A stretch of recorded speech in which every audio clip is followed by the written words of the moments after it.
Sinto saudades de uma época em que, na verdade, eu não vivi. Olá, colecionadores e seguidores do canal Coisa de Colecionador. Eu quero falar para vocês aqui de uma época que eu não vivi quadrinhos. Eu não vivi quadrinhos nessa época e confesso que perdi provavelmente um dos melhores momentos da indústria dos quadrinhos de super-heróis. Você sabe que a nossa praia aqui é a indústria de quadrinhos de super-heróis. E o que eu estou falando aqui? Por que eu estou fazendo a introdução tão dramática? Mas, na verdade, ela merece, até porque eu vou falar talvez da época mais dramática dos quadrinhos de super-heróis, onde os super-heróis foram elevados a um patamar que depois eles só caíram. Caíram gradualmente, mas caíram e caíram muito. A qualidade das histórias, as abordagens, a própria ideologia que estava envolvida, a liberdade de criação foi extremamente cerceada. E só quando você visita, ou visita pela primeira vez, que é o meu caso, ou vocês que acompanharam, revisitam essa fase que eu estou falando, que eu estou fazendo um certo suspense aqui para dizer do que eu estou falando, para entender o que eu estou falando. Muito bem, eu estou falando da virada do milênio. 1999 até mais ou menos 2001, 2002, por aí. Foi uma época, cada vez mais eu percebo, extraordinária, com criações absolutamente sensacionais dentro de um universo que é muito limitado, um universo que é muito tolhido quando você lida com personagens que já têm um background muito grande, personagens que já estão vivendo suas vidas nas páginas dos quadrinhos há décadas, há muitas décadas, né? O pessoal da DC, a turma da DC Comics, desde os anos 40, né? O pessoal da Marvel, a partir dos anos 60. Então, é muita história que já foi contada.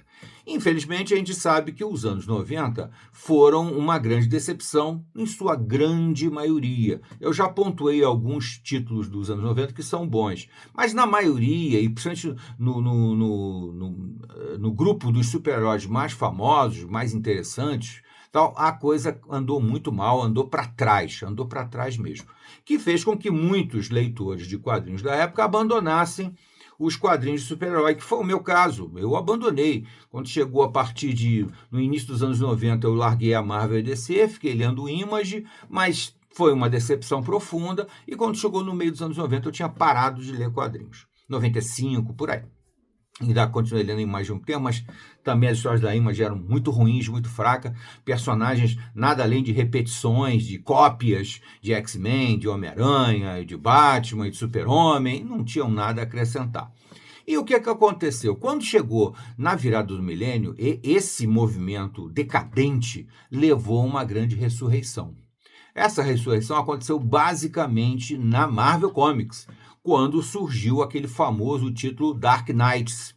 Lógico que a gente tem que fazer uma referência que antes do título Dark Knights já tinha surgido o selo Vértigo na DC, que é um grande marco, que já é um ponto de partida nessa transformação que era indispensável no universo de quadrinhos de super-heróis, que estavam numa decadência assim, total a partir do finalzinho dos anos 80, início dos 90. E aí, em 93, surge o selo Vértigo, uma proposta inovadora, genial, que marcou época, que merece todos o nosso respeito, não tenha dúvida. Trouxe autores novos, trouxe aquela famosa invasão inglesa, né? Famosa invasão inglesa, que daqui a pouco eu vou explicar porque eu estou falando da invasão inglesa, que trouxe grandes talentos da Inglaterra para os Estados Unidos, grandes artistas e grandes escritores também. Mas eu acho que a virada da chave foi realmente o selo Dark Knights da Marvel, quando o Joe Quesada, o famoso Joe Quesada, que era artista, escritor, tal, ganhou de presente da Marvel títulos que a Marvel não gostava muito, achava que não dava certo, e ele fez uma coisa assim absolutamente genial. Absolutamente genial. Ele pegou personagens que estavam num certo descrédito, mas que tinham alguma fama, e deu a eles uma roupagem metafórica, logicamente, uma roupagem de estilo, de história, de narrativa, de dinâmica, de quadrinhos completamente diferentes. Deram carta branca a eles. Uma coisa que comprova o que eu já te falei em diversos vídeos: conforme os autores têm mais liberdade, a possibilidade de você ter um material muito bom é muito, muito maior. Eu tenho falado muito aqui nos meus vídeos do selo Ghost Machine da Image Comics, né? Que é absolutamente a liberdade de um autor de compor alguma coisa sensacional, que é o Geoff Johns, que está escrevendo 4, 5 títulos para a Image Comics, para o selo Ghost Machine dele, e está sensacional.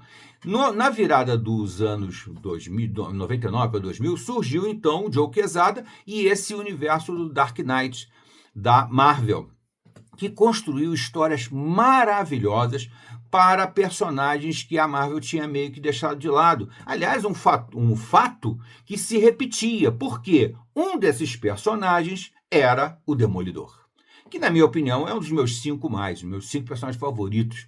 É o personagem que sempre que você precisa dele, ele faz uma grande revolução, né? O Demolidor tinha um título que estava cancelado lá nos anos 80, né? E aí o Frank Miller assumiu e transformou o Demolidor, e o Demolidor e o Frank Miller transformaram a indústria de quadrinhos naquela época, né? Aquela saga maravilhosa do Demolidor do Frank Miller. Muito bem. Quando chegou aí na virada do milênio, isso mais ou menos se repete, e novamente o Demolidor é um dos protagonistas. E eu, na época, tinha parado de ler quadrinhos e perdi esse momento épico dos quadrinhos que tem. Eu vou mostrar aqui alguns títulos que a Panini até já publicou em capa dura, né? Eu não sei, eu acho que eu não vou acertar a sequência aqui, gente. Eu peço desculpas. Mas eu acho que cronologicamente é isso aqui, ó. Demolidor Echo. Isso aqui é absolutamente sensacional. Publicado em 1998. 1998, com arte do David Mack e o Joe Quesada. O David Mack e o Joe Quesada criaram isso aqui já para o selo Dark Knight. Isso é absolutamente revolucionário. São personagens de quadrinhos tratados como seres humanos, com dramas extremamente humanos, quase palpáveis. Você quase sente o drama deles nessas histórias. Esse daqui é um deles. Tempo de Despertar e Outras Histórias. Ainda o Demolidor fez um trabalho assim absolutamente sensacional. Aqui já surgia um dos nomes que daria uma sequência boa a esse novo universo, que é o Brian Michael Bendis, que, na minha opinião, é outro autor que merece toda a reverência. Fez um trabalho brilhante, não só no Demolidor, posteriormente sozinho, mas também nos Vingadores, que é a sequência maravilhosa de história dos Vingadores, né? Que é muito importante. Além disso, também fez esse aqui, ó, o Joe Quesada sozinho fazendo, aqui ele fez a história, fez a arte, o pai do Demolidor, que também é uma história muito pesada, dramaticamente, sabe? É muito forte. É lógico, não perde a essência da história em quadrinho, de super-herói, tem aventura, tem ação, tem essa coisa toda. Claro que tem que ter, isso aí é o básico, é o mínimo, mas aqui tem muito drama, tem suspense, tem mistério, tem reviravoltas, é muito legal. Além disso, essa fase para mim tem um marco muito importante para mim.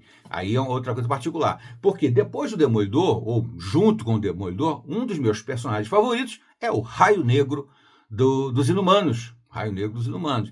Eu sei que eu sou meio heterodoxo nisso, tá, gente? Mas para mim, o Raio Negro é um dos personagens mais geniais que já foram criados na história em quadrinhos. E os Inumanos, de uma forma geral, é um grupo sensacional. Para mim, o melhor grupo de história em quadrinho, dá de 10 em todo mundo. Infelizmente, muito mal explorado até hoje. Eu acho que tinha muito mais potencial do que foi explorado. Mas essa minissérie aqui, meu amigo, é obrigatória. Ela foi até transformada numa animaçãozinha diferente, né? Nessa mesma época, porque ela foi tão forte que causou um impacto muito grande. Aqui eu estou falando de Paul Jenkins e estou falando da arte de Jay Lee. J. Lee, que também transformou esse estilo, né? O J. Lee tem uma arte muito própria, muito sombria, né? Eu acho até que ele tem um traço assim que me lembra um pouco o traço daqueles bons artistas, aqueles artistas maravilhosos, espanhóis, da Crip, da Iri, aqui no Brasil, Cripta, né? Sensacional. E essa história aqui é absolutamente genial, toda a construção da história. Isso aqui é uma leitura obrigatória e acho que se você ler isso aqui, você vai querer ler um pouco mais de Inumanos depois, tá? Porque esse é muito bom. E eu comecei esse vídeo aqui falando tudo isso aqui porque eu acabei de ler mais um desses momentos incríveis da virada do milênio. E eu não tinha lido, eu não vivi tudo isso que eu falei aqui para você, esses Demolidores aqui, esses Inumanos, eu não vivi naquela época, eu tinha abandonado quadrinhos por causa da tragédia dos anos 90. E perdi muita coisa boa, não vivi grandes momentos. Mas agora, graças à Panini, a gente está podendo reviver esses grandes momentos aqui. Aliás, é uma coleçãozinha muito boa essa Marvel Essenciais, tá? É uma coisa que já está consolidada, que você compra praticamente sem susto. Você não vai ter uma experiência ruim se comprar os volumes dessa coleção Marvel Essenciais.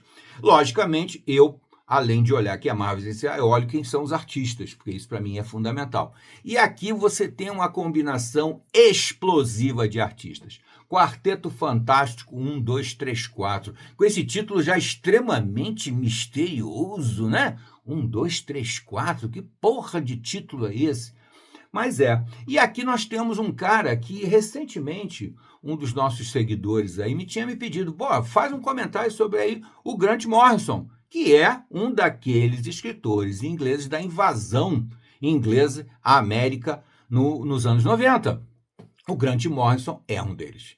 E o Grant Morrison aqui, ele não tem medo, ele não tem dó nem piedade e compõe um grande drama, um drama que eu diria até épico, um drama épico aqui para o Quarteto Fantástico. Para você ver que não existe personagem que não dá para construir uma boa história. Às vezes a gente fica, né? Poxa, esse personagem é difícil de trabalhar. Eu costumo falar muito isso. Por exemplo, sobre o Super-Homem, eu digo que o Super-Homem é um personagem difícil de trabalhar, é ruim e tal.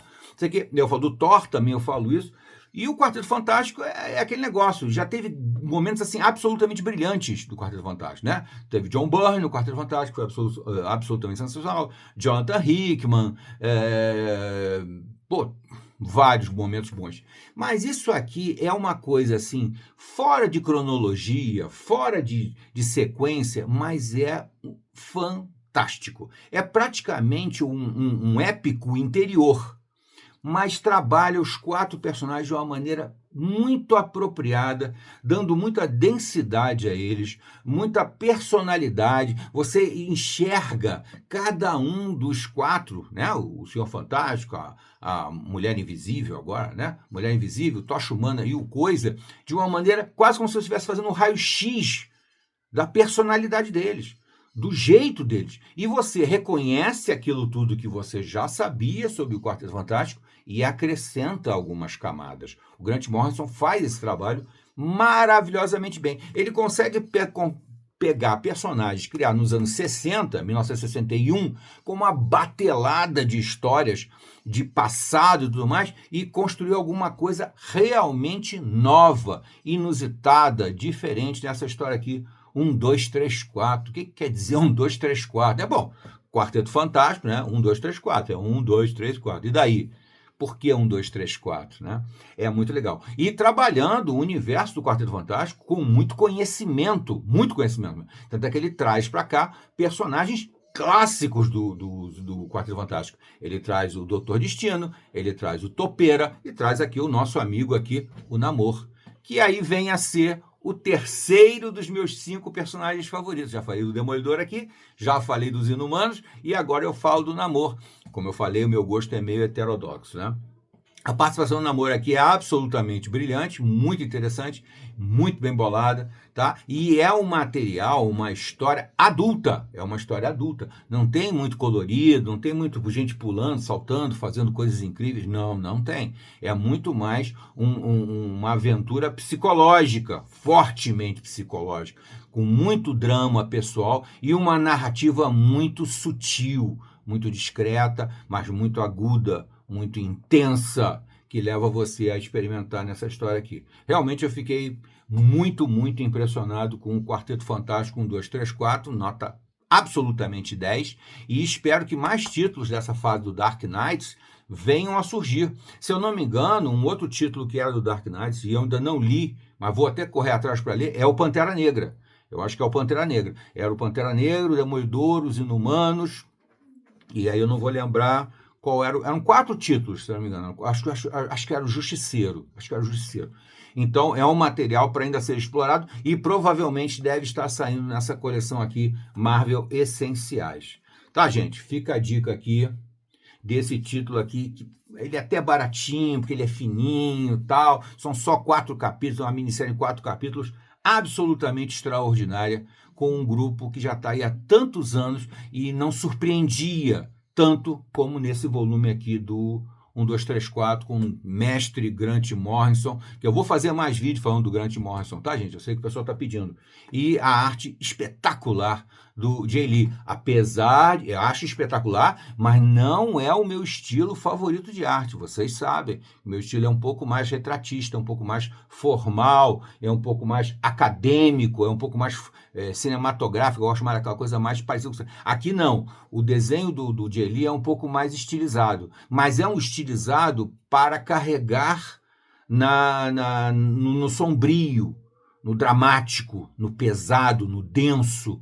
É absolutamente sensacional. Tá bom, gente? Fica aqui essa dica sensacional do canal Coisa de Colecionador. Não deixem passar Quarteto Fantástico 1, 2, 3, 4. E se chegou até aqui, meu amigo, capricha aí. Gostei? Não gostei? Faz parte da brincadeira. E não deixe de se inscrever no canal, que a gente precisa da força de vocês. Até a próxima.